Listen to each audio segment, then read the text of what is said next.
আপনারা দেখেন না যে ছেলেগুলো নামাজ পড়ে না এদের জীবনে কোনো শৃঙ্খলা আছে? কোনো শৃঙ্খলা, কোনো শৃঙ্খলা।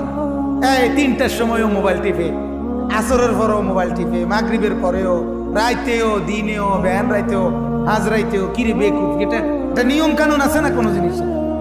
এটা কিটা? রাস্তা তো মতে, উড়ানো মতে, বাজারও মতে, খেতেও মতে, কি মাঠেও মতে। এটা কিটা?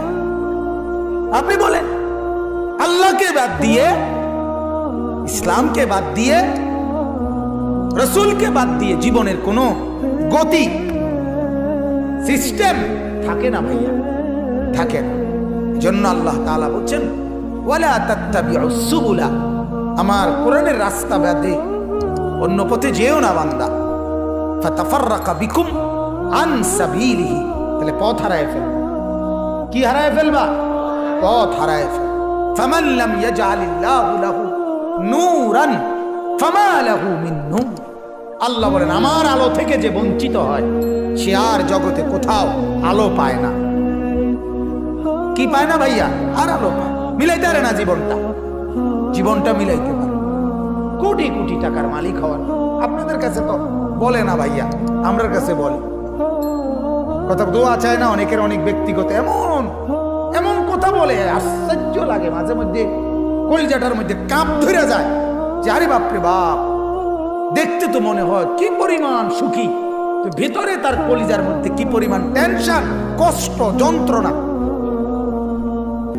উচ্চ শিক্ষিত ভদ্রলোক কাইন্দা দোয়া চায়, বিবি আছে, বউ, কিন্তু জগৎবাসী জানে বউ আছে, সবাই দেখে জানে, কিন্তু রাত হইলে 2 জন বছরের পর বছর আলগায় থাকে, একই বিল্ডিং এ 2 জন 2 রুমে থাকে, কিন্তু সবার সামনে আপনার কি একত্রে হাসে, কথা কয়, বুঝতে দেয় না তারা যে কি নিজেদের মধ্যে এই মিলে। এরকম ব্যক্তিও আমার কাছে দোয়া চাইছে।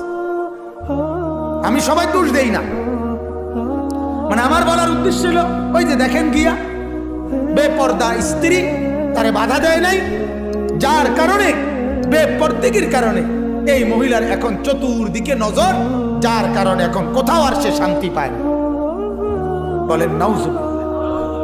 আমার ভাই, এজন্য আমি অনুরোধ করলাম, আল্লাহকে বাদ দিয়ে সুখ পাওয়া যায় না, ইসলামকে বাদ দিয়ে সুখ পাওয়া যায়। এই যে যারা টেনশনের কারণে বিড়ি সিগারেট খায়, তারা এখন আর টেনশনে খায় না, শখে খায়। ঠিক কি না বলেন না?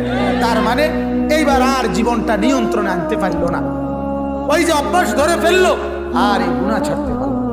60 বছর বয়স, এখনো মুরব্বি বিড়ি খায়। আহা, এই লোক কখন তওবা করবে? বলেন না। আমি এই জন্য রাগ হইয়েন না, আমার একটা শক্ত কথা আছে, কথাটা একটু শক্ত আরই। সেটা হলো কি, 60 বছর যেই মুরব্বি বিড়ি খায় এখনো, উনি মূলত ফেরেশতাকে এটা বুঝায়, উনি ফেরেশতাকে এটা বলে দেয়, ভাই তুমি দেখছো তো আমার অভ্যাসটা, আমার আচরণটা তো দেখছো, আমি আগুন ছাড়া আমি থাকতে পারি না ভাই। এই দেখলেন আমি বুড়ো হয়ে গেছি, তো আমি আগুন ছাড়া থাকতে পারি না, কাজে এটা খেয়াল রাখো ভাই, আমার কবরেও হাসরেও আগুন ছাড়া আমারে রাখো না, আমারে জাহান্নামের আগুনেই রাখো, কারণ এটাই ছিল আমার প্রিয়। কথা বলেন, হ্যাঁ, যার যেটা অভ্যাস এইটা কি ছাড়া থাকতে পারবো না? এলে 60 বছর পর্যন্ত যদি এই গুনাহে অভ্যস্ত থাকে, এই লোক তওবা করবে কখন? এই লোক চাচ্ছেটা কি আপনি বলেন না ভাইয়া?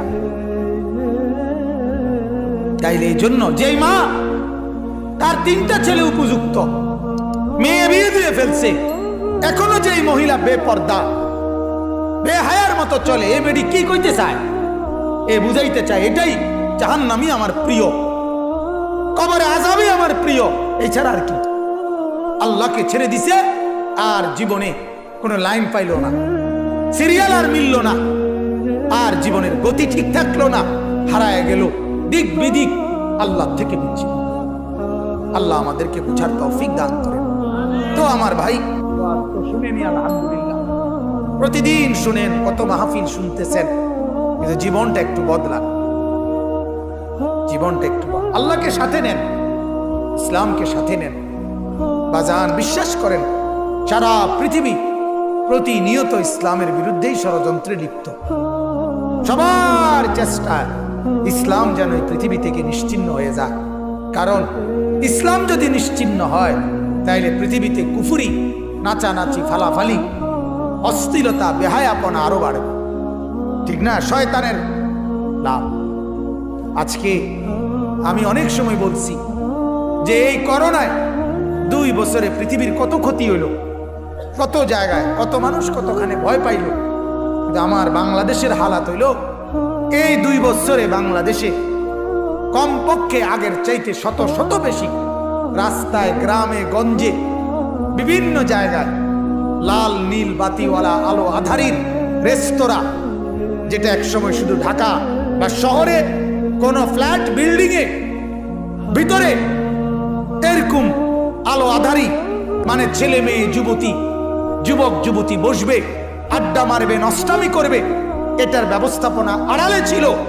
আজকে বিভিন্ন এলাকায় রাস্তার পাশে পাশে বিশাল বিশাল এরিয়া নিয়ে এরকম লাল নীল বাতিওয়ালা রেস্তোরাঁ আমাদের বাংলাদেশে চালু। কি অর্থ? মুরব্বীদেরকে চা খাওয়ানোর জন্য না? কথা বলেন না?